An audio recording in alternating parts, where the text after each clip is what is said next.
This story begins in the middle of the First World War, more specifically in the fortress of Osowiec, which is northeastern time in Poland. The Germans opened fire on the Russian army, but the Russian army counterattacked forcefully, forcing the Germans to withdraw for the moment. The Germans, a few months later, tried again, but this time with heavier artillery such as high-capacity cannons. They bombed the fortress so that the Russians could no longer hide. They even left the Osowiec fortress in flames completely. But the Russians did not surrender. They continued to counterattack with ferocity. Seeing that this did not work, the Germans changed their strategy and used a highly dangerous chemical agent.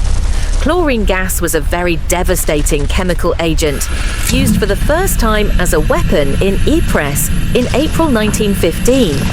The Russians, seeing how dangerous this gas was, many began to run without rest.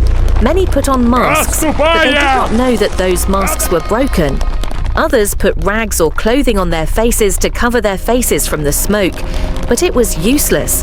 They all perished in the smoke. The Germans were confident that the Russians had already passed away and marched towards the fortress. Confident that the Russians had passed away.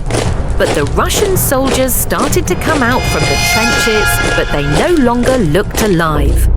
Their eyes were bleeding with red pupils. The skin was cut. They looked like they were not alive. The Russians did not surrender and charged their last breath against the Germans. The Germans were scared by disorganizing their army. The Germans thought the Russians came back from the death. This is how the Russians managed to defend the Fortaleza of Osowiec, looking like zombies.